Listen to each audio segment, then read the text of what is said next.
Welcome, everybody. Thank you for joining us today. We have a very exciting program today. And I'm sure we'll have people dropping in and people watching the recordings because quite a large number of people were interested in this particular conversation. And so without further ado, I'm going to hand you over to Phil, who will introduce our guest speaker. Thanks, Jack. I'm really delighted that Henry Hempolsky has agreed to do this.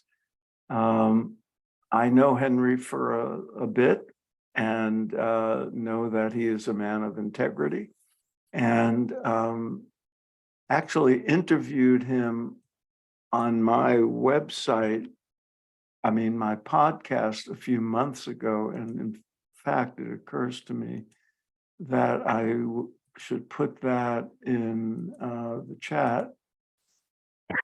So if anybody wants to hear that interview, you can. Let me read you Henry's bio. Henry Yampolsky is a lawyer, a mediator, an educator, a public speaker, and an author. He's the Assistant Director for Education, Outreach, and Conflict Resolution at Virginia Tech University, where he also teaches courses on conflict resolution, mediation, and peace building at the Center for Peace Studies and Violence Prevention. He's also a yogi and a spiritual teacher, and is the author of this book, Dissolving Conflict from Within: An Inner Path for Conflict Transformation, which I had the honor of endorsing. So Henry, thank you for being with us. We really appreciate it. And everybody, I know you're in for something substantive and worthwhile. Take it away, Henry. Well, thank you so much. First, let me just make sure everyone can hear me. Thumbs up. Okay, good. I like to start with thumbs up. So before we get into any discussion and considering the group and considering that we want to, more than anything, I hope, have a discussion that is conscious and that is steeped in consciousness, I'd like to invite us to tune in. So wherever you are, if you could come into a comfortable seated position, whatever that is for you. If you're seated in a chair, if you're seated in a couch, I see some people are seated in a couch, it would be best if you can just move a little bit forward so that the spine is not touching the back of the chair or the back of the couch. And this way we can be a little bit more grounded. And it also would be helpful if your feet are firmly planted on the ground. So again, that we can ground that way. And if now is a time where you could do that, I'm going to invite you to close your eyes and tune into your breath. Notice the colder air entering the nostrils. Notice the warmer air leaving. Consciously make your breath deeper so that the breath travels to and through the chest, to and through the stomach, and to and through the pelvic floor. And consciously pause as little as possible between each inhale and each exhale so that the breath can move in one smooth, continuous wave. Inhale, transitions to exhale. Exhale, transitions to inhale.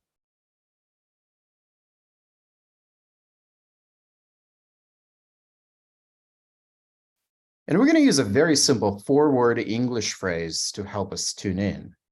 And the phrase is, I am here now. And we're going to use this phrase together with the breath.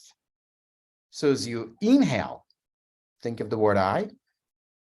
Exhale, am. Inhale, here. Exhale, now. Again, as you inhale, think of the word I. Exhale, am. Inhale, here. Exhale, now. And let's just stay with this for a little bit. Let's just stay with this technique for a little bit.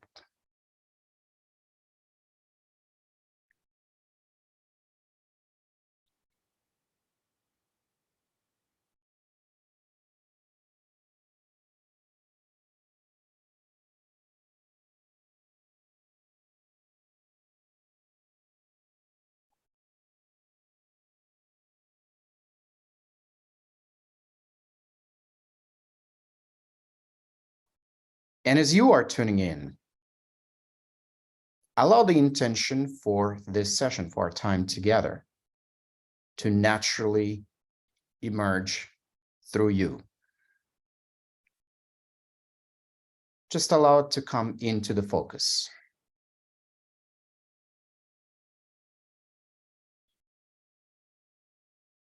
And as it comes into the focus, bring it into your awareness and allow it to stay there.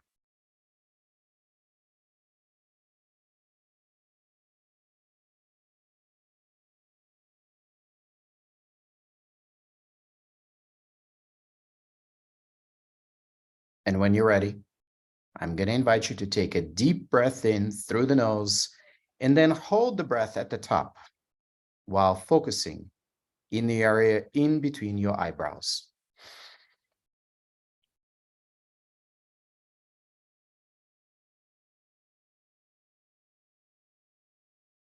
And then as you exhale through the mouth,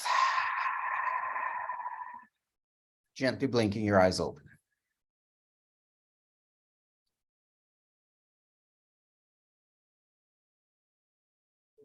So as we engage in the conversation today, I do hope that it's going to be as much of a conversation as possible. So if anything is emerging for you, if you have any questions, comments, concerns, anything just doesn't sit well with you in terms of what I'm saying, please just use the raise your hand function under the reactions icon. And then we'll try to engage. And I'll be monitoring the chat. And of course, anytime also you feel free to unmute yourself, if something is coming up for you that you would like to share. Also, today, something that I do want to, I'm happy to engage with you, and kind of talk about conflict and spirituality. But I will not be able to comment on specific situations, specific teacher situations that may be arising. Again, this is something that is being recorded, and it's just not something that I would be able to do. But anyway, I would like for us to begin by maybe talking a little bit about conflict. And how we can see conflict and conflict transformation in a spiritual way, and then how and what can we do to respond to conflicts respond to boundary issues within spiritual communities. So let me just share my screen, and I want to, just to frame our discussion, share some slides with you, and then we'll go from there. So can everyone see my screen? Yes? Thumbs up? Okay, beautiful. So actually I would like for us to begin with a little word game exercise. So take a look at these words on the screen in front of you and try to complete as many of them as you can. And whenever you have any three words, let's say any three words ready, just let me know. So try to complete as many words as you can that you see on the screen.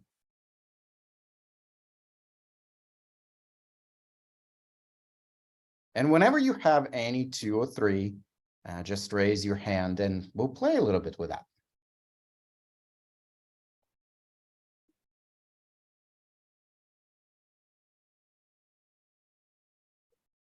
So Rick, looks like you raised your hand. Go ahead. Let me see, I got touch, outer, share, and those are the 3 I got. I didn't get any others yet. Great. So Rick, I'm going to ask you a question, and if you don't feel like answering, it's totally okay not to answer. Okay? Okay. But the question I'm going to ask you is, do you think your word choices say anything about you? Not necessarily. Okay. That's just what I was able to see in those words. Great. Great. Very good. Thank you. I think I saw another hand. Let me just see who raised it. Looks like Wiki. Maybe I'm mispronouncing the name. Weechi. That's fine. Wiki. Good So sorry. afternoon. No problem. I have pawn, touch, and after. Okay. So Wiki, do you think your word choices say anything about you? I asked myself that question as soon as I finished, and I'm not sure. Okay. And looks like 2 more people raised their hand. So I just jump in. I couldn't see the names. So just jump in.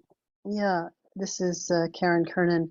I Mhm. got tough after share, and I was amused because I was just involved in a tough sharing. So Okay. Okay, very good. And one more person we'll do, and then we'll move on. So one more person. Yeah, Evelyn, touch, share, and attend. Okay. So Evelyn, do you think, just same question as I asked to others, do you think your word choices say anything about you? Yes, I would say they do. Mhm. Okay. Okay, very good. Well, let me share with you some word choices made by someone I know. And I know there are other people who wanted to share. I do want to move on just so that we can get through some of the material. So let me share with you some of the word choices made by someone I know. So what could we say about this person? They're in touch. Yeah. They're what? I'm sorry? That they're probably they may be experiencing having a tough experience in their environment at this moment. Okay. So they're having a tough experience in their environment this moment. Anyone else? Anything else that we could say about this person? That this is where they're coming from the past, not just in this moment. Okay, so this is maybe they had a difficult past and it's something they're coming from in the past. Okay, I see 2 other people raise their hand. Just jump in. I see a lot of fear. Okay, Yeah, a lot of fear. yes. Okay, so let's say this is your student, one of your students, and this is kind of what you know about them. Would you be concerned?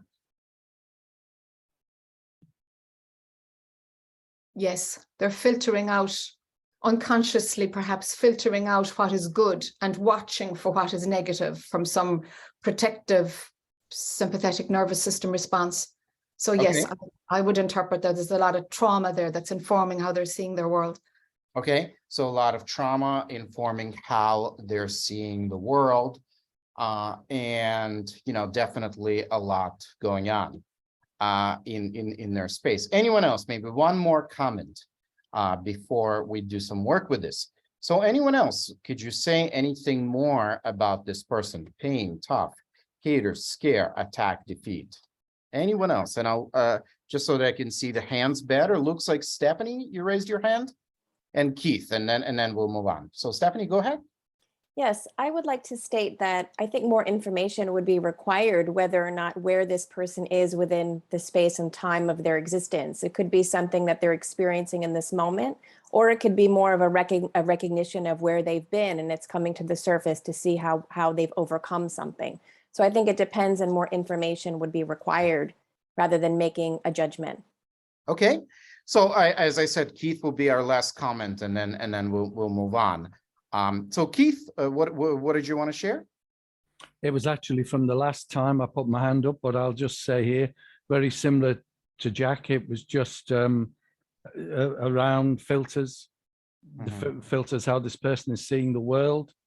But out of all the choices in the world, this is what they came up with. So I think it's very significant. And yes, I would have some concerns. Okay, very good. Well, I think we should meet this person. What do you all think? I think we should meet them, right? By the way, let me ask you actually one final question, just by a show of hands. If you were in the same room with this person, how many of you would be concerned about being in the same room with them?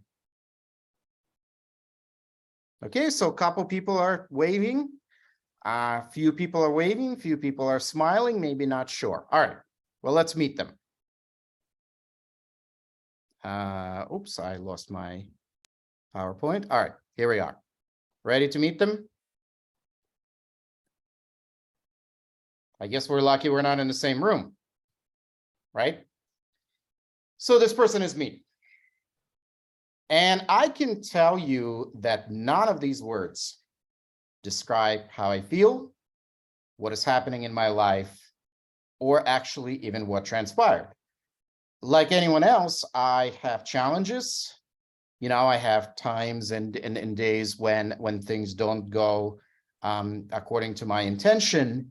But overall, I am a pretty happy person, and I get to do work that I'm absolutely passionate about. Now, I did this exercise after I read a book on apartheid, and it had some very heavy themes in it. And I do work with conflict for a living. These are the only connections. So this experiment, this little social experiment, comes from very, very powerful research by Princeton social psychologist Emily Pronin. And this phenomenon, she calls it introspective illusion. And the idea behind introspective illusion is that when it comes to our own word choices, when, you know, each of us is asked to, you know, fill out words, when it comes to our own word choices, when we're asked, do our word choices reflect what is happening in our lives or tell anything about ourselves? For most people, the answer is kind of what we heard from you. And that is, I don't know, maybe. Now, some of you seem more certain that it does. Inevitably, however, inevitably, when it comes to word choices made by other people, we have all kinds of judgments, labels, evaluations, and conclusions. So what is the point of this? What is the point of this? In framing our discussion about conflict, the conclusion that this experiment leads us to is that we actually know a lot less about other people than we think we do. We know a lot less about other people than we think we do. Now, this means several other things that are going to be very, very important in our conversation about conflict, and especially conflict in spiritual communities, in spirituality, conflict connected to growth. So if we know a lot less about other people than we think we do, then the idea that we can ever be in another person's shoes is an illusion. It's an illusion, right? In this space of conflict and spirituality, so many people talk about empathy, right? Yes, right? I will not be one of those. I will not be speaking to you about empathy, because I will suggest to you that in many ways, empathy is an illusion. Can I ever, for any of you, can I ever truly be in your shoes? And the answer is no.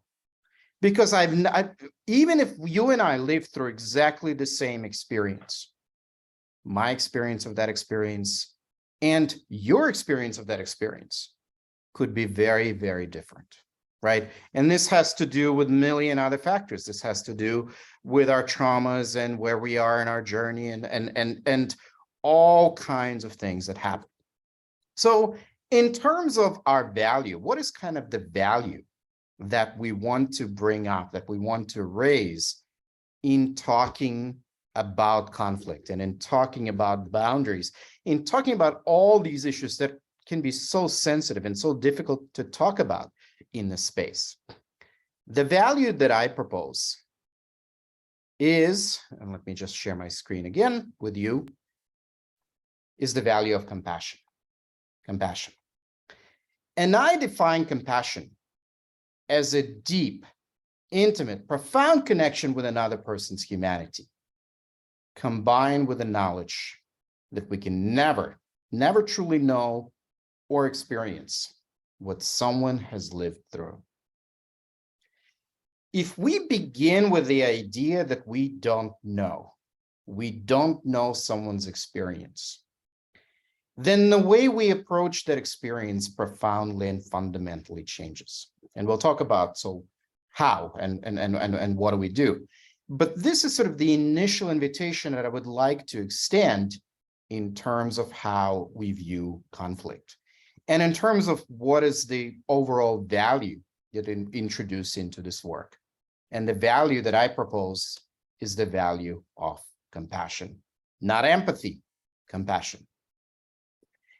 The next value here, the next value that I think is of critical importance is the value of inclusion,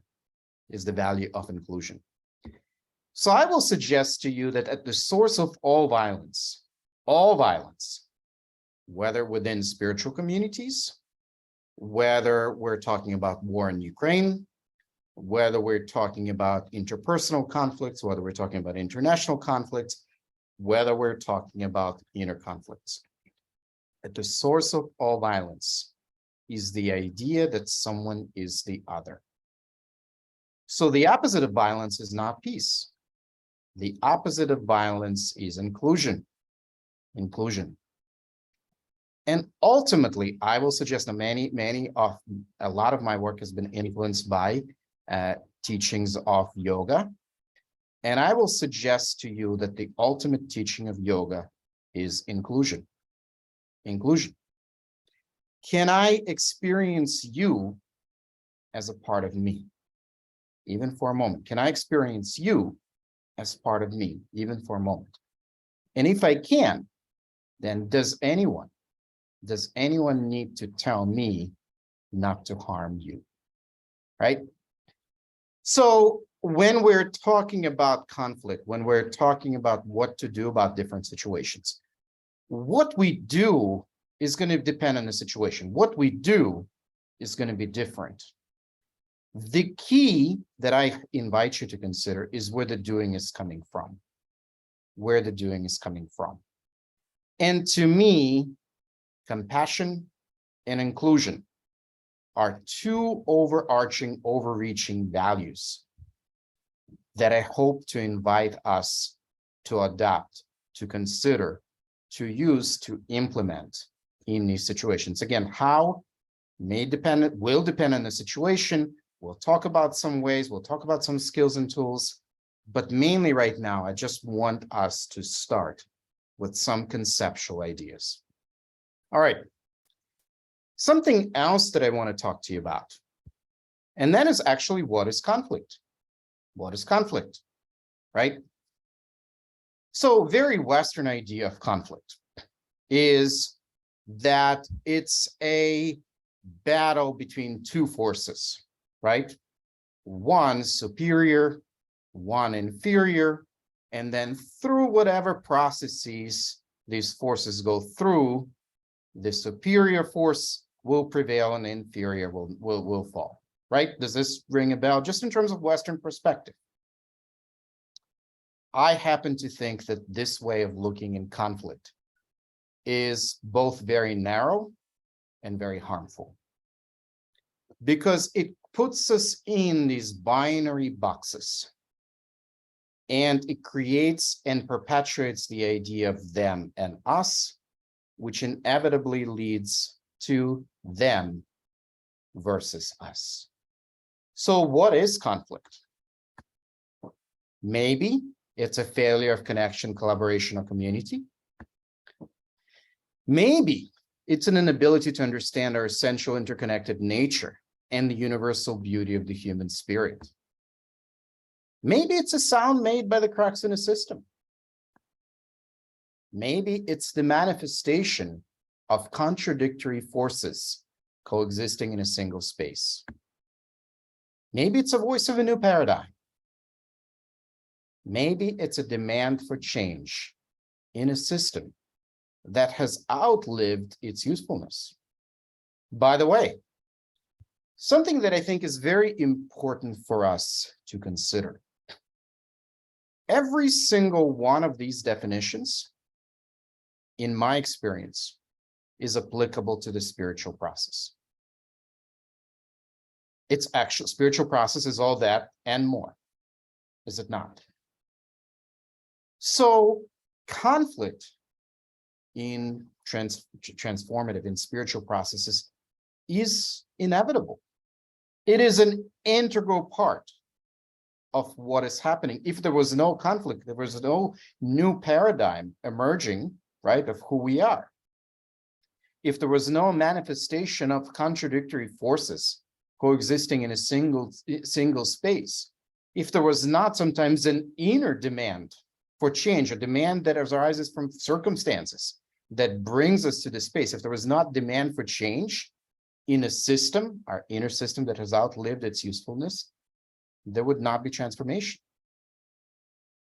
The spiritual process would not work. There would not be a spiritual process.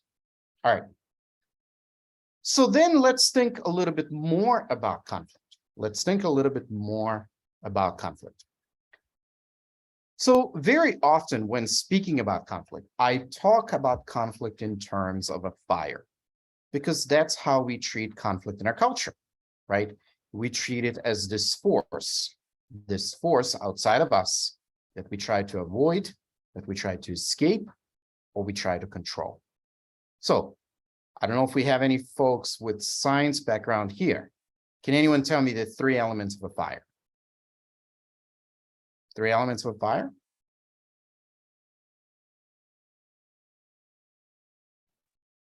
Fuel, oxygen, and heat. Perfect, you got it. So in these 3 elements of a fire also will correspond in many ways to 3 elements of conflict, in my experience. So oxygen, what is the oxygen of conflict? It's the narrative, right?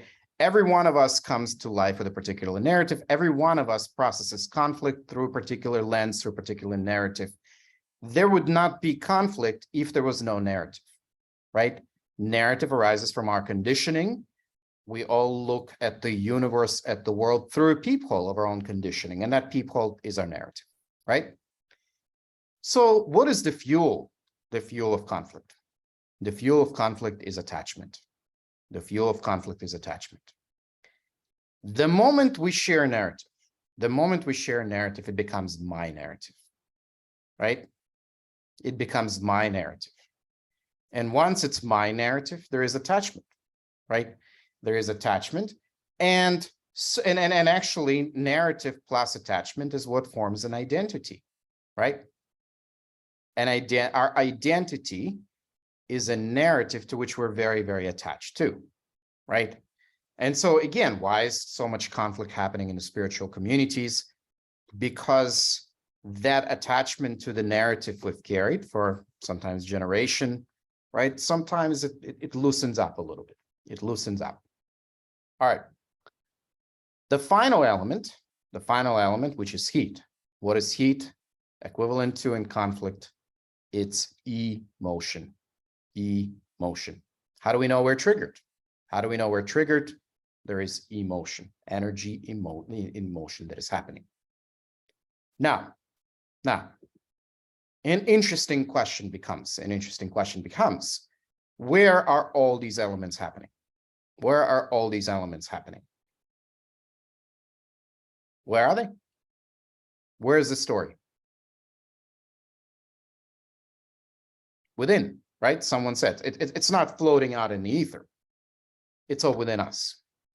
So actually what we think about as the fire is actually the fire alarm, right? So whenever conflict is happening in spiritual communities, in any communities, whatever conflict is happening in my life, in our lives, I would like to invite you to consider that it's not the fire, it's not the fire, it's the fire alarm. Whatever is happening is alerting us to and reflecting what is happening within us. What is happening within us. All right.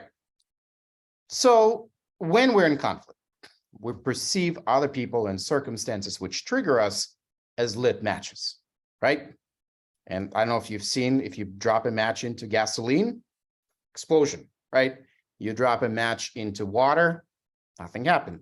Nothing happens, it fizzles out. So in English, we tend to be very casual with our language, and we tend to use words reaction and response interchangeably. And I want to suggest to you that for purposes of our discussion, actually, they mean very different things. Very different things. So what is a reaction? What is a reaction? Reaction is going to be our attempt to escape or control whoever or whatever is triggering us. So then what is a response? I will suggest to you that a response is an action that is appropriate for the situation. Action that is appropriate for the situation, which arises from an undisturbed state. It arises from an undisturbed state. So it's not what it looks like, it's where it's coming from that distinguishes a reaction and a response. Now, I am not going to be a teacher who will ever tell you or anyone else that in every conflict situation, we should just get into a meditative pose, become very soft, and either do nothing or become a wiping mat. That's not how I approach it. It is appropriate for the situation, and our responses come through the elements, right? They're all the elements in our body. So sometimes the appropriate response is fire. You roar like a lion, right? Sometimes the appropriate response is water. You just let something flow away. Sometimes the appropriate response is air. You speak your truth. Sometimes the appropriate response is ether. You rise above something. Sometimes it is earth, meaning we become very nurturing. We ground ourselves, and then we nurture. So there could be a range of responses that are happening. Range of responses. The key in all of this, and the key whenever we're dealing with this in spiritual communities or in our own lives, is where the response is coming from. So before we start, we went to the clouds a little bit, right? And these are kind of broad concepts that I wanted to share with you. We're going to come down back to earth and talk about, so what do we actually do about it? How do we move from a reaction to a response? Especially how do we move from a reaction to response within the context that we're talking about, within the context of spiritual communities? But before we go there, let me just pause for a moment. Other questions, comments, concerns, anything arising for any of you that you would like to bring into the space? And it looks like, is it Vern? Go ahead, Vern. Yes. I'm a ordained parish minister, and I understand how you're saying that the emotions and the fire and the alarm is all happening within a particular individual, but in my experience, a community is sort of like a living is a living organism, and those fires can spread those alarms can spread very quickly through a number of different people. And so I believe that we are really much more communal animals than we understand. And I feel like it's sort of a truth that is halfway there. Well, Vern, thank you for sharing this. I actually think I completely agree with what you've shared, and that is whether we're talking about an individual, whether we're talking about a community, whether we're talking about a nation, or whether we're talking about humanity as a whole, it's actually one organism, right? And so, Vern, I absolutely agree with you that as the fire, if there is a fire, right, that begins somewhere, it becomes very, very contagious. It becomes very, very contagious, very, very triggering, because our stories are very complex. We have individual stories. We also have communal stories, and we have stories that are shared, you know, as a humanity as a whole, as communities as a whole, as countries, etc. And that's where, and again, we can spend a lot of time kind of talking about, I wanted to give you kind of a visual definition of how we can see conflict. And then what we're going to do about it. But yes, Vern, I appreciate your point, completely agree with you. And yes, I think there are probably more elegant ways to talk about it, and more ways that include more dimensions of conflict. I couldn't come up with them right now. So thank you for bringing this up, Vern. Anyone else?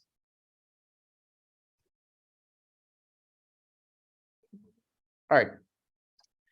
So let's talk about how do we move from a reaction to a response in conflict. And in talking about this, I want to talk to you both on individual level and also on organizational level, right? Because to follow on Vern's point, so often these things happen on organizational level, and so often this is where things spread like wildfire, right? And we've had this conversation right before folks logged on, especially because of the power of social media and because of how these conflicts arise, right? So often they arise on social media and they're fed through social media, and it just spreads like fire. So I want to talk to you and introduce to you what I, through my work, discovered as kind of the four key principles of conflict transformation. And in my experience, these principles apply both to individual and interpersonal conflicts and to organizational, community, whatever it may be. And first, before we even get to the principle, the one thing that I think is absolutely critical, for us to move from a reaction to a response is to ask this question: what is the intention? What is the intention? Because a response, we want our response to be intentional. We want our response.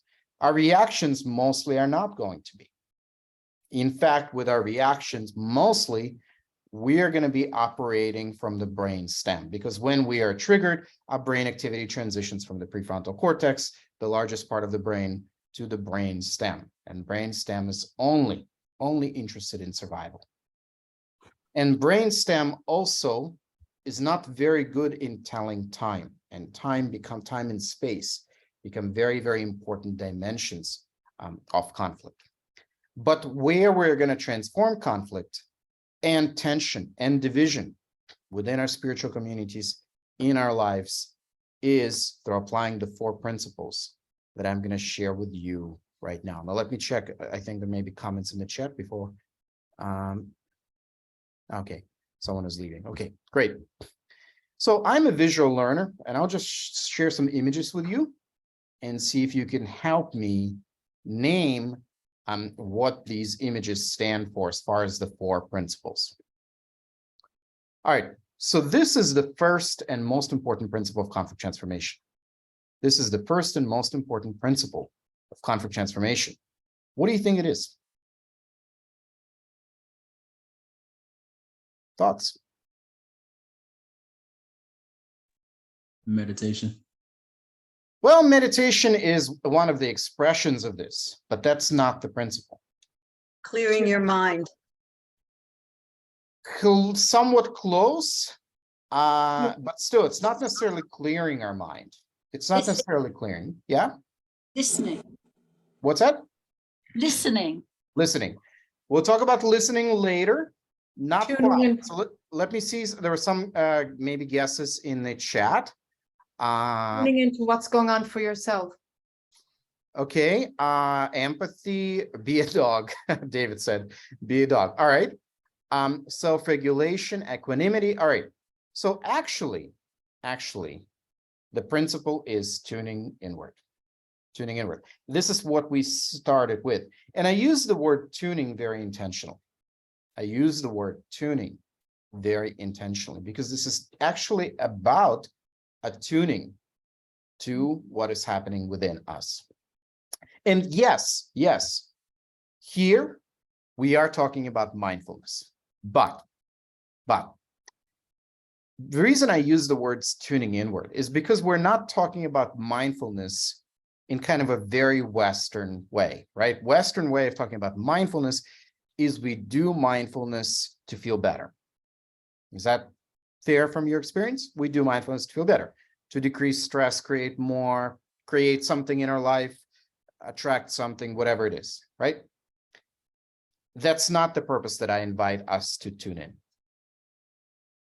That's a side effect. The purpose of tuning inward that I invite us to consider is not to feel better, but to get better at feeling. We're going to tune in not to feel better, but to get better at feeling. Now, on individual level, yes, this is when we do the mindfulness practices. But again, we do our mindfulness practices to increase our sensitivity, Sensitivity has a negative connotation in English, right? When we say someone is sensitive, very often, and this has a very gendered meaning too. Very often what we mean is someone is too emotional, too reactive. That's not what I mean. When I use the word sensitive, I mean someone who is attuned to other people, attuned to life, attuned to themselves, right? Now, in an organizational setting, what does it mean? In an organizational setting, this means tuning inward means connecting with underlying principles and values of a specific organization, of a specific community, of a specific teacher, right? So when something happens that maybe violates trust, that maybe, raises some concerns, that maybe raises some questions, the typical reactions very often are, jump on social media. We want to immediately, condemn this, statements, immediate, quick validation. And actually, sometimes, most of the time, in my experience, that's the worst possible thing you can do, right? It immediately it divides people. It creates a very, very binary, very incomplete picture. It pits people against each other, and it generates a lot of pain. It generates a lot of pain without any room for processing, without any room for healing, without any room for transformation, without any room for restoration. So, as difficult as sometimes it can be, I think one of the most important things we can do is, when these situations arise, is to pause and tune within. Tune and ground into our own practice, right? So that we can actually connect with what it is that we're feeling. Feelings are not just phrases and words. In psychotherapy, very often, there is an immense focus on kind of naming our feelings. Am I feeling anxiety? Am I feeling anger? Am I feeling sadness? Am I feeling fear? In my experience, our feelings are complex, multidimensional, multi-layered experiences that go beyond some label or some words. So as individuals, it's critical for us to tune into that, to sit with ambiguity, with nuance, with uncertainty that is arising. As organizations, it is critical for us to take that time to tune in. Who are we as an organization? What do we stand for? How is this, how is this connected with us? This is something that takes time. This is something that takes time. And again, there's specific practices that can be attached to that. I work with a lot of organizations going through that here internally at the university where I work. And we often will have a tuning in process, where we ask the questions, what is this? What are the values? What are the principles? Hopefully the organization has them identified before there is a crisis, so that we're not trying to, come up with this as everyone is triggered, as there is a crisis situation, as things are happening this way. All right. Let's talk. I see some people are jumping off, but I see there's some other comments in the discussion. I'll address that in a little bit. I want to share some more, few more things with you, and then maybe we can talk a little bit more. Oops, let me just share. All right. So let's talk about next principle of conflict transformation. Next principle of conflict transformation. All right, this is the image. What do you think is the next principle of conflict transformation?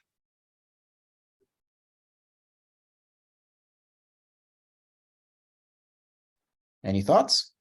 Self-image. So self-image, okay, it's not necessarily self. It's an image. You're on the right path. David says, buy a good mirror. Well, that's actually is a good point here. And this is close to what we're trying to do. Unless you have one of those magical mirrors, right, that tells you all kinds of nonsense, like they do in fairy tales. You're the prettiest of all, you're, all of that. What does a mirror do? A mirror offers us an observation, right? And it offers us an observation without evaluation. Separating the two, observation without evaluation, is a critical tool of conflict transformation. If we actually pay attention to our speech, just about everything we say, is some sort of judgment, label, evaluation, or conclusion. Just about everything we say. Now, I'm not going to say to you, no judgment. You actually need to have judgment, right, to live your life. You need to have judgment when to cross the street and when not to cross the street, because otherwise you're going to get killed. You need to have judgment whom to invite to be your student and whom to ask to leave, right? Because otherwise you're going to have students who drain the life out of you and drain the class that you teach. So it's not about having no judgment. It's about having awareness of when we're judging, and when we're observing. And in our communications and in our interactions, and especially when there is conflict situations, tense situations arise, what's critical for us is to start separating the two. What is an observation? What is it that I know? And what is my label? What is my conclusion that I am basing on it? By the way, Jiddu Krishnamurti, some of you I know are familiar with the work by Jiddu Krishnamurti. I know Phil is. Jiddu Krishnamurti talked about observation versus evaluation being the highest form of intelligence. I'm not getting the exact quote, but he said something along the lines of being able to observe without evaluating is the highest form of intelligence. I will suggest to you that that's ultimately the goal and the purpose of meditation, right? Observation without evaluation. And in an organizational setting, again, translating it to an organization, it has two dimensions. One dimension is being very careful about what is it that we know what did we observe versus kind of what is our conclusion based on. But also the second dimension of that, it's creating both personal and organizational culture of active listening, both personal and organizational culture of active listening. And we'll talk about active listening a little bit more. In so many ways, it's a cliche. People talk about practice active listening. Very few people actually know what it is, how to do it. So we'll break it down a little bit later on.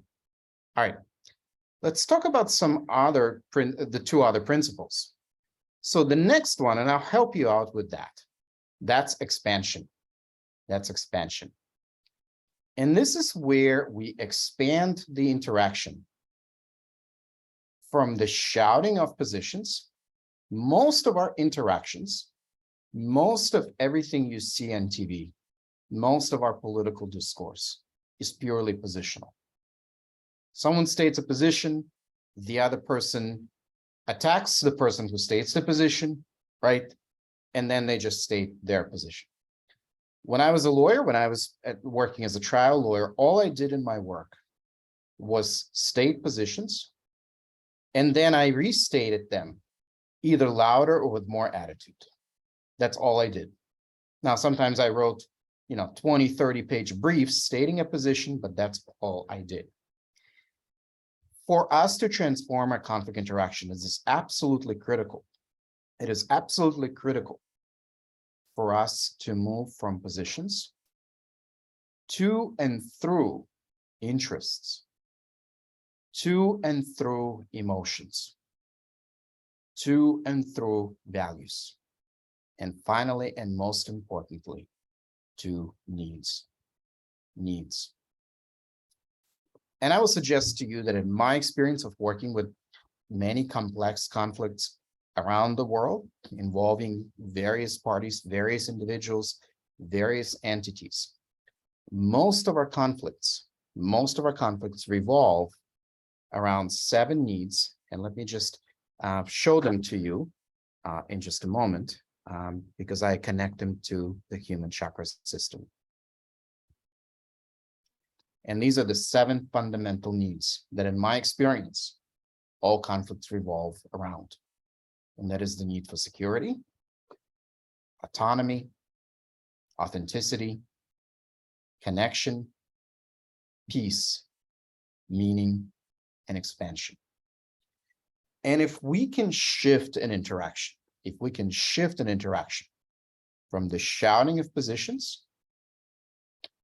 or attacking those who hold the positions to an actual consideration of needs, the conflict is transformed in the most profound ways.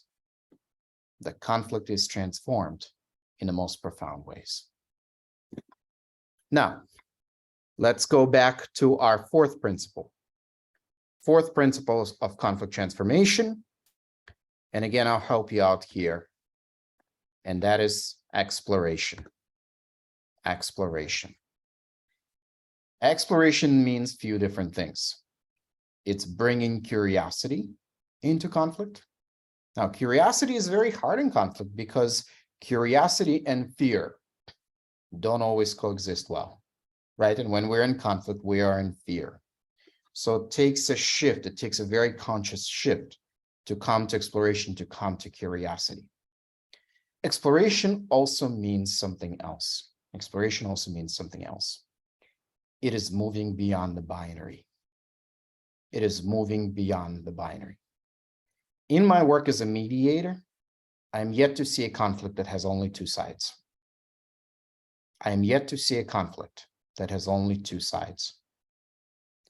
So exploration means leaning into conflict and engaging with nuance, ambiguity, and uncertainty inherent in every conflict situation.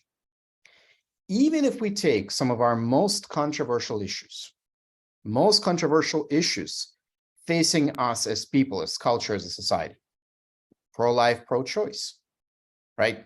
Gun rights, gun control, blue and red, white and black.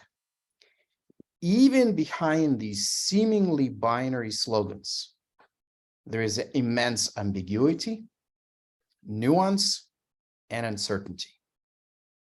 And if we are interested in transforming our conflict interactions, we must engage with this ambiguity, nuance, and uncertainty. And that's very often, in my experience, where the opportunity for resolution, where the opportunity for healing, where the opportunity for transformation really lies. So I throw a lot of stuff at you. Let me pause here for a moment and see if there are any questions, comments, concerns that are arising for you.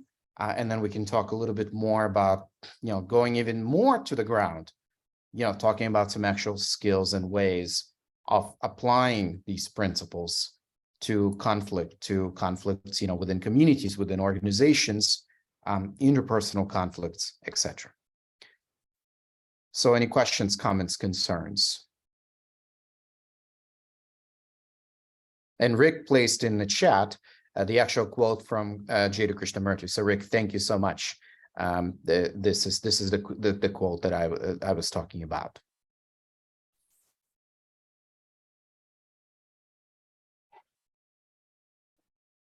So Stephanie earlier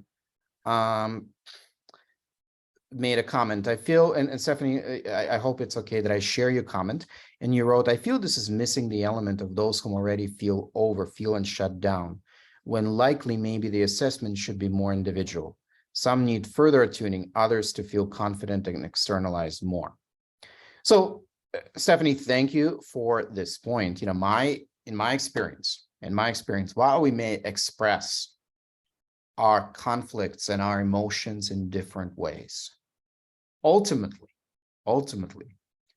the source of these is the same. The source of this is within us. And ultimately, our fundamental needs are going to be the same. Now, the strategies to meet those needs could be all over the map. The strategies to meet those needs could be very different. But in my experience, our fundamental needs, right? Security, autonomy, authenticity, connection, peace, meaning, and expansion is going to be the same for all of us. There's going to be different extents. There's going to be different strategies. But ultimately, Stephanie, I would say that in my experience, still, if we are able to connect with these needs and move from the positional shouting to the consideration of the needs, the conflict is transformed. So any other questions, comments, concerns, if anything is arising for anyone that you want to bring into the space?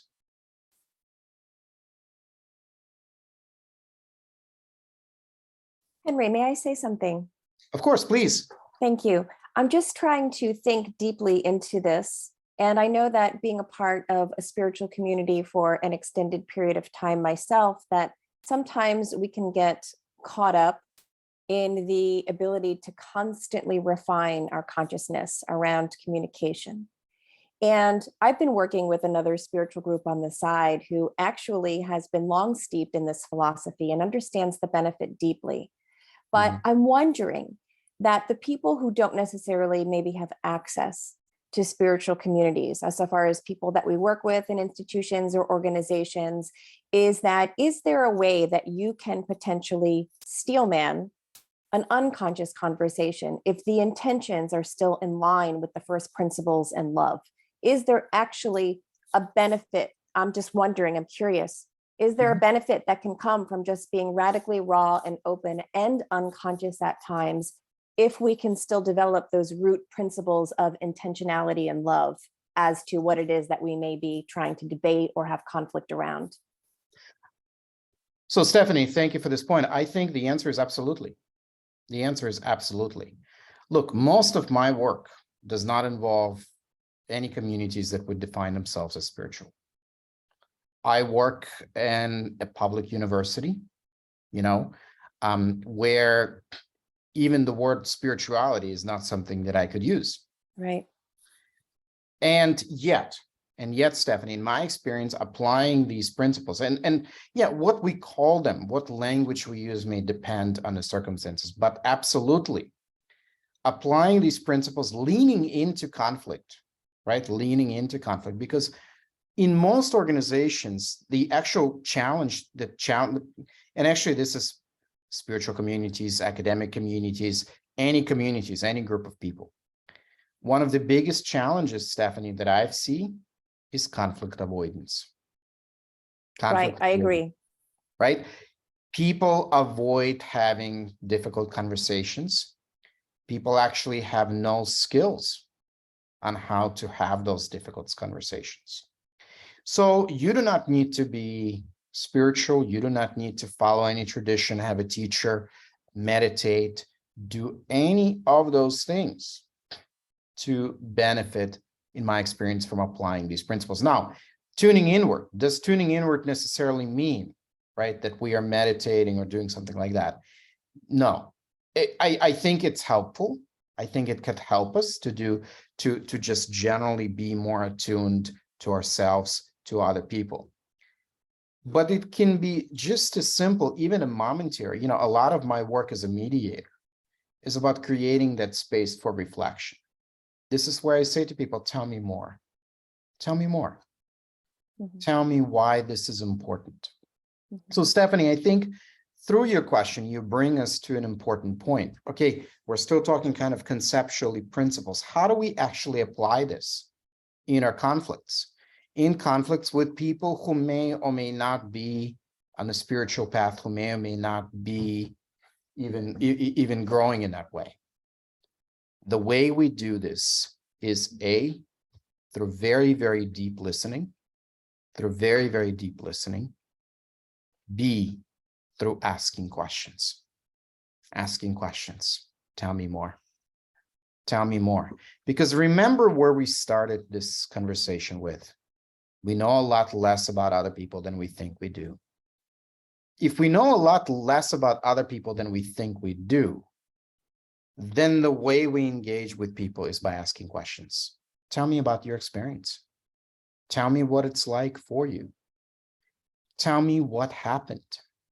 And by the way, if we're interested in making all of our practicing, teachings, work more trauma informed, and I will suggest that we cannot afford not to, then the question that we need to ask is, tell me what happened to you.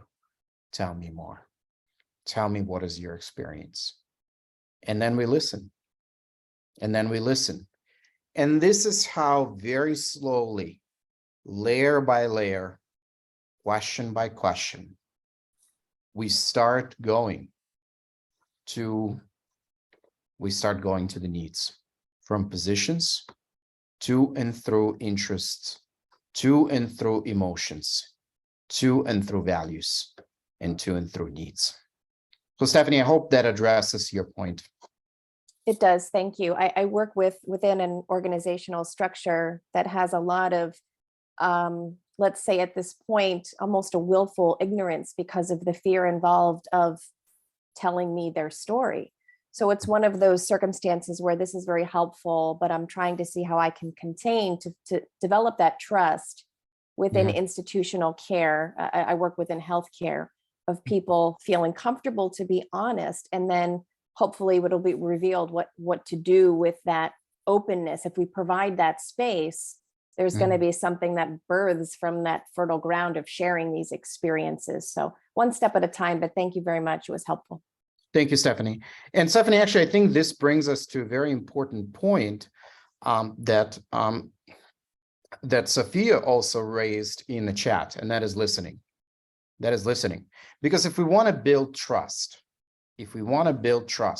and if any of us, want to help anyone, share and serve anyone, we must learn to hold space for people and listen. So let's break down active listening. So active listening has 4 key elements. First element. Active listening is actually a physical process. So we're going to do something very, very physical. We're going to do something very, very physical. I'm going to ask you, all of the participants on the call, to take your tongue and fold it just like that, so that the tip of the tongue is touching the soft spot behind your upper palate. Can you do that? Now try to say your name. Okay, some of you are having some difficulty. So actually what we did just right now is an ancient yogic technique called Khechari Mudra. So in ancient India, in Nepal, when monks were listening to their master, they would fold their tongue. They would fold their tongue as a reminder to close off the speaking channel so that we can open up the listening one. Now, you've all heard the phrase biting your tongue, right? You did. So I was going to have you bite your tongue, but then I thought if the headline after our session that bunch of spiritual teachers are bleeding after conflict resolution session, it's just not good for business, right? So that's why I'm going to have you fold your tongue, not bite. But the idea is the same. As we are engaging in listening, we want to create that physical reminder, right? Just like when you tie a thread on your hand, when you visit one of the temples in India, you create that physical reminder. We're going to fold our tongue to create that physical reminder that we're here to listen. Other physical aspects of listening, you want to avoid to the extent possible doing this. I don't know if you could see, crossing your arms, right? I know for many of us, this is kind of a resting posture, right? Now, there are few things that it's doing. So if this room, if we're in the same room, and the room all of a sudden got chilly, right? It would be very natural for us to go like this because we're preventing the outside from entering us. When I was a trial lawyer, I took a lot of pictures where I stood like this. You know, if any of you travel any major highways, the trial lawyers are standing like this and they're saying, if you're dead or injured, right? This is a power posture. So if you don't believe me, and please don't believe anything I say, try it, examine it, try it for yourself. If it works for you, keep it. Doesn't work for you, throw it away. But please make sure before you throw something away, you're not throwing away something valuable, okay? So if you don't believe me, try to have a life-changing conversation with someone with your arms folded. You know, I love you. Would you marry me? See how it works for you, okay? So chest open, right? Heart open, direct eye contact, folded tongue, folded tongue. This is where you're physically telling your body, I'm about to listen to someone. I'm about to hold space. This is not about me, okay? And this is especially critical if this is someone who is triggering you, if this is someone you disagree with, if this is someone who's pushing your buttons. All right. So this is the first step, first dimension of active listening. Second dimension of active listening. As you're listening to someone, whether it's your student, whether it's your loved one, whether it's whoever it is, as you're listening, you're going to notice all the times that you want to interrupt the speaker. Whether to tell them that the same thing happened to your cousin 3 years ago. Whether to tell them that you know how they feel. Whether to tell them that you understand. Whether to tell them that you have just a course or just a book or just a tool to fix their problem. You're going to notice that. And then very consciously, you're going to resist saying anything. And here, if you have difficulty, please bite hard so that you remember, right? So this is the second dimension of active listening. You want to, and even if it's to ask follow-up questions, even if it's to offer suggestions, anything, you want to avoid that to the extent that it is possible. creating that space, just creating that space for the person, creating that container for the person. Third aspect of active listening. Third aspect of active listening. What are we listening for?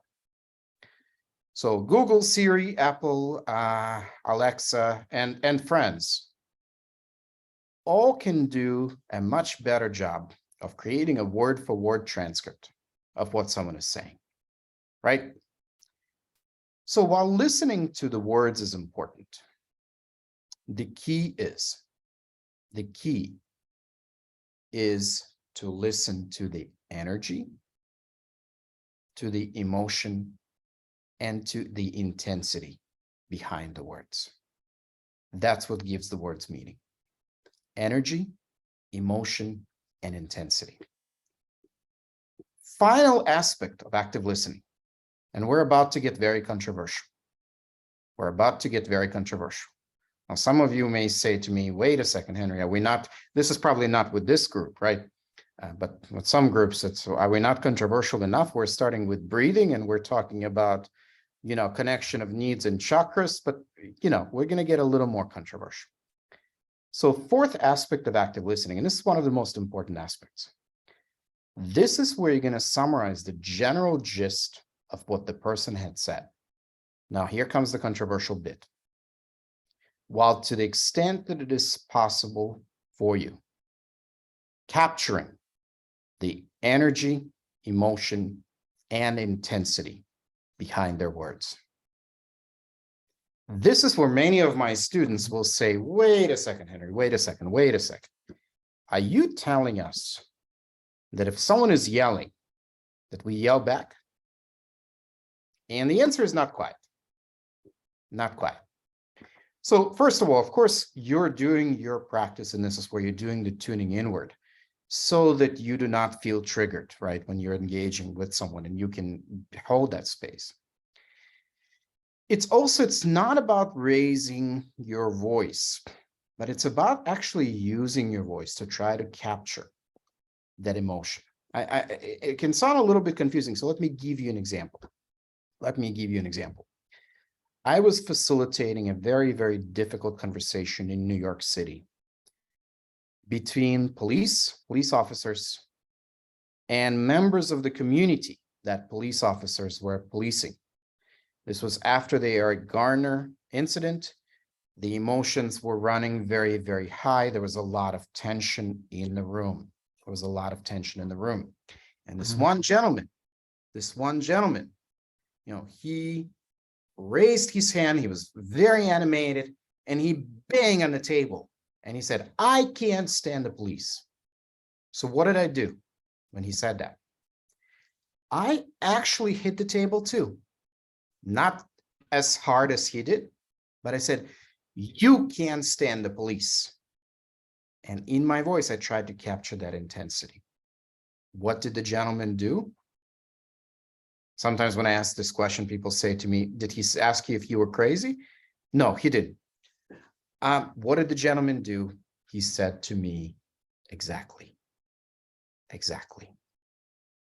Now, when he said exactly, what does it mean? He felt heard. Right? So before we do anything, before we try to address a problem, a situation, come up with a solution, problem solve, right? Do we have any problem solvers here, by the way? Anyone who considers themselves a good problem solver? Okay, we'll fix that. For those of you who are problem solvers, we'll fix that. By the time we're done today, we'll fix that. You're not going to be considering yourself a problem solver because very often we don't know the problem that we're solving. For me, 9 times out of 10, when people come to me with a problem, when we actually talk with them and look into that and see what they think is a problem is not the problem. What they think is a problem is not the problem. So with active listening, you want to, through your voice, try to capture, without yelling, without kind of escalating yourself, but trying to capture that emotion. So if someone is speaking with me and they're sad and they're anxious, I may just try to convey, I may say to them, you know, it sounds like you really are concerned about what is going to be happening next. You're not sure where to go from here, right? And when you do this and when you do this well, people will immediately connect with you and they will say exactly. And then they will naturally de-escalate. And then they will naturally de-escalate. I would avoid labeling it. You know, I would avoid saying, well, it sounds like you feel sad or angry or, you know, whatever I would try to either use their words, whatever they're describing, or using your voice to convey that uncertainty, to convey whatever it is that they're saying. And this, of course, requires you to really tune into them, really tune into them. So you have your first piece of homework. You have your first piece of homework. And your piece of homework is going to be to practice active listening with your loved ones and with your friends. To practice the 4 dimensions, the 4 steps of active listening that I just discussed with you, with your loved ones and with your friends. Now, if as a result of anything you learn at this session, your loved ones or your friends decide that they no longer want to be your loved ones and or your friends, you send them to me. I'll take care of them. Absolute guarantee, right? Nothing to lose. So I hope, Sophia and Stephanie, that this was helpful for you in terms of how do we actually do this? How do we do the listening? So it looks like time is really flying, right? We have about 10 minutes left or so, right? Okay, so I want us to do another exercise. I told you, you know, we got to fix the problem solvers. That's one of my goals, right?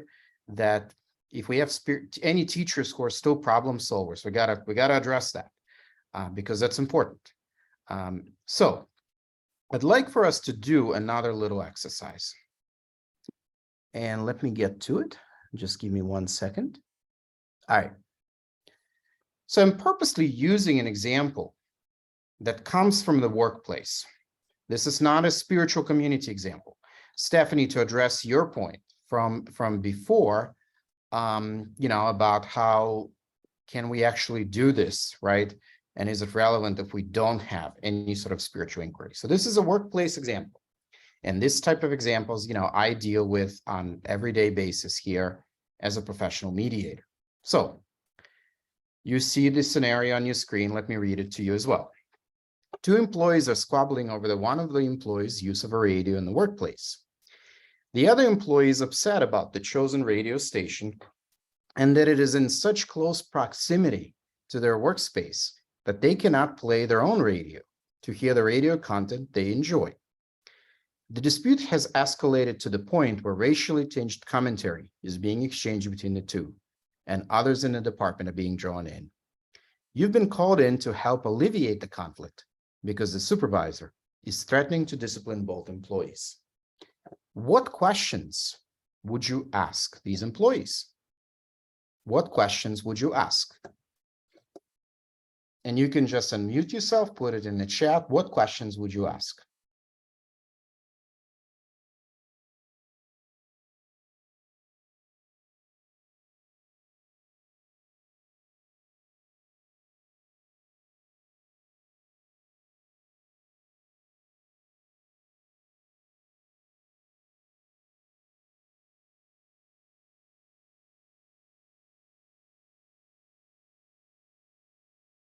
All right, so Daizan, and forgive me if I'm mispronouncing your name, what do you need to happen? Okay.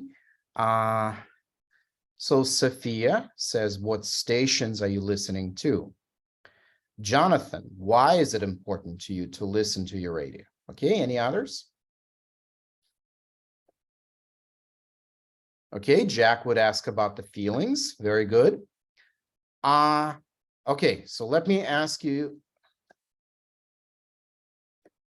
Okay, Karen, why the other person? Can you understand why the other person is doing this? All right. So let me ask you this. I'll be very direct. Does anyone have? Oh, yes. Is it Simon Simeon? Thank you for asking this question. Do you own any headphones? Are there existing organizational policies addressing this? All right. So let's talk about this. Let's talk about this. All right. This is where we're going to fix the problem solve. Because as I told you, the way that we expand, the way we move from positions to needs, the way that we explore is through asking questions.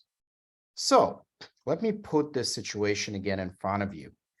And let's play a little bit with this. Do we actually know what this conflict is about? We do not, right? The employees are saying to us that they're squabbling over the radio. Is it possible that one of these employees ate the other employee's yogurt 3 years ago, and since then, they're just not getting along? Is that possible? Yes, right? Is it possible? Is it possible that, one of these employees is listening to the radio because they just lost their beloved mother, and they're listening to the music that reminds them of their mother, and this is their way of coping and dealing with the grief and stress of losing a loved one? Is that possible? Yes. Do we even know? Do we even know what kind of work these folks do?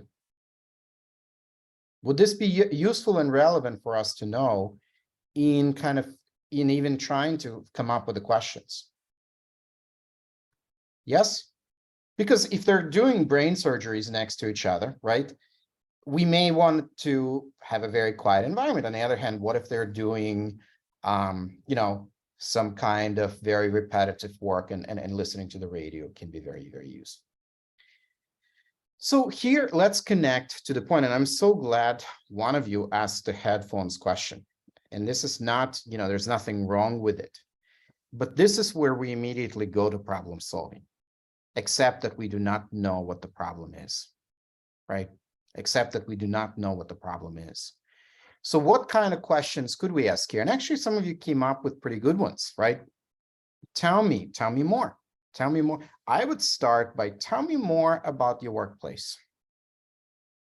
Tell me more about you. What is happening in your life? Now, some of you started posing questions. Why is listening to the radio important, right? Very good question. Why is this important to you?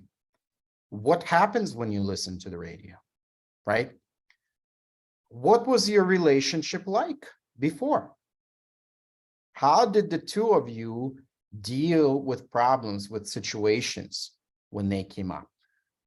So I can tell you, actually, if this type of case, if this type of situation came before me as a mediator, I probably would spend about 2 hours, at least 2 hours, asking questions before we even begin to think about any sort of solutions or where this is going and what they need. That's what it takes to identify needs. Because remember, and I want to bring us full circle as we're kind of finishing up, and I want to leave some room for questions and for comments. If we know a lot less about other people than we think we do, then we got to ask a lot of questions. This is where that curiosity comes in. And this is where we have to begin with the idea, and whether we're dealing with spiritual conflict, whether we're dealing with conflict in our community, whatever it is, we have to begin with the idea and an understanding that we do not know. We do not know. Because the moment we say, I know you as a person, I know what this situation is about, I know what this conflict is about, we close off, right? If I know something, what is there to learn? What is there to do? So if we are to, and this is where, dealing with conflict, dealing with kind of boundary issues on social media becomes incredibly harmful and toxic. Because social media is this space of immediate, quick conclusion and very quick validation. And this is where, you post something and you get likes from 25 of your friends, and each of them reads whatever they want to read into whatever you posted, right? And then this story spreads, and when it spreads and it reaches its final destination, it has no resemblance to the story you started with, right? Because the stories that we tend to create tend to be stories that have very clearly defined heroes and very clearly defined villains. And in my experience, that's not how life works. That's not how life works.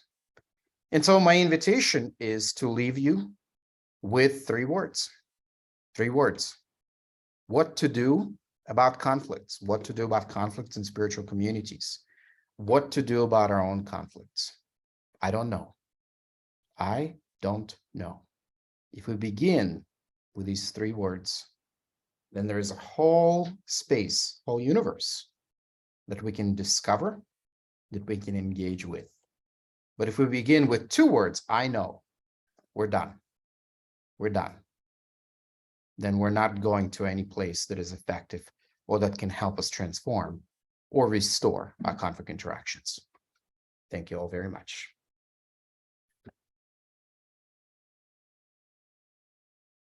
Thank you, Henry. Thanks for being with us. Thanks for the good work you're doing.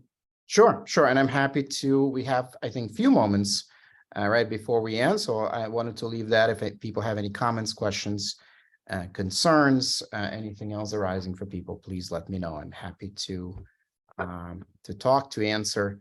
And of course, let me put my email in the chat if anyone wants to reach out and, continue this discussion.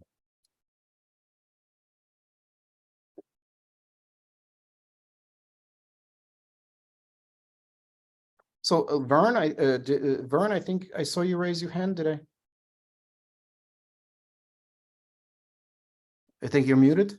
I'm sorry about that. Were you going to say anything about boundaries? Yes.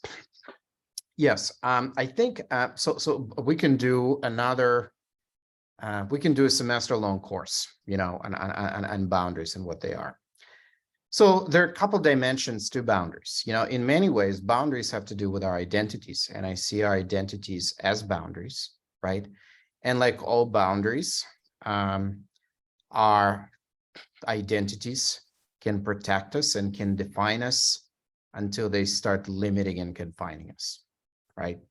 So in the ultimate sense, we want to have boundaries that are flexible. We want to have boundaries that are flexible, but also boundaries that are very well set. And if we're in any kind of community, and if we're in any kind of teaching setting, we need to set boundaries that are very clear. We need to set boundaries that are very clear, because otherwise we run the risk of draining ourselves and also negatively impacting our community. Sometimes the boundary is, and this is where we cannot afford to be conflict avoidant. One of the boundaries that I hope that we build is that we're not conflict avoidant, meaning that we call out the behavior that is not acceptable. Notice I didn't say call out people. We made the distinction between people and behavior. We speak with people in a way that is nonviolent, in a way that is compassionate. So observation, asking them, the flow would be observation, inquiry, tell me more, right? Feeling, this is what I feel, this is what I need, and then making a very, very specific request. And then giving people a chance to, abide with the request. And if they do not, then drawing a very clear boundary to say that they cannot continue, with the space, with the community, whatever it is. Because otherwise, if we allow toxicity, right, to persist in the community, then it's going to spread. Just Vern, as you said before, right, that little fire is going to spread and spread and spread and has the power and potential to consume the entire community. So, John, I think also you have your hand up. I do, and I know that we're just about out of time, but as a fellow lawyer and mediator and meditator, I thought I would just add a couple of bullet points. Maybe this overlaps a little bit with what you've been saying, but perhaps useful. First one that occurs to me is that great phrase, silence is golden. Particularly when someone else is speaking. One exercise that you might add to your array is that of when the person is talking and stops talking, don't feel that you're obligated to fill in. Just sit for a moment and let that sit. 90% of the time, the person will, out of obligation or whatever, continue talking, which is usually great. And as a corollary to that, open-ended questions. And then the other, and I'll stop at the third, and that is, if the person does ask you for advice or whatever, and of course at some point they're going to, when you stop for a moment and just let there be silence, and the other person will probably start talking. If they don't start right away, and if they're expecting you to say something, then perhaps at that point say something like, how does that make you feel? Or what are you hearing from me? And let them come back. So just a few thoughts there. Yes, John, right on point. Wonderful suggestions. My only addition would also be maybe asking people what would be most useful for you at this moment, right? So often we assume that they want our advice or that they want to hear what we think, and very often they don't. But I absolutely agree. Great points. Thank you, John.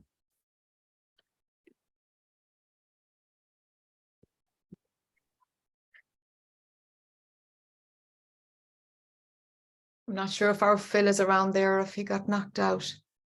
Phil, are you there? Seems to have. Oh, maybe we lost. Oh, he's there. He's there. Yeah. Are we signing off now? We are. Just wanted to, Henry, you have your email there. Can people follow you on social media or? Yes, absolutely. So I am on LinkedIn, and it's just my name. Facebook, my name, author. Instagram at Living Peace Institute. Twitter, I'm nominally on. I never post on Twitter, but if you want to follow me there, sure.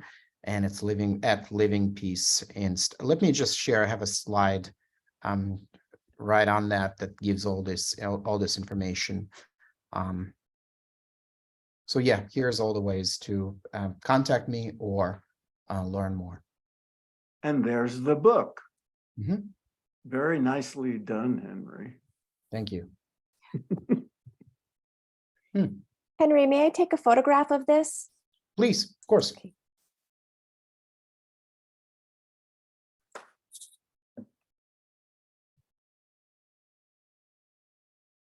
We want to thank you again. And thank you for joining ASI.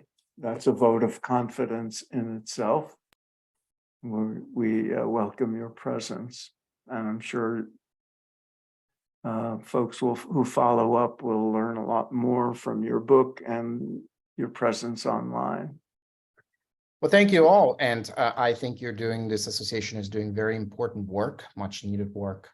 And I look forward to being part of it. And I look forward to learning from all of you and growing with all of you. Thank you. Thank you, everybody, for coming today. Thank you for Henry for sharing a little piece of your world with us. Thank you. Thank you. See you all downriver.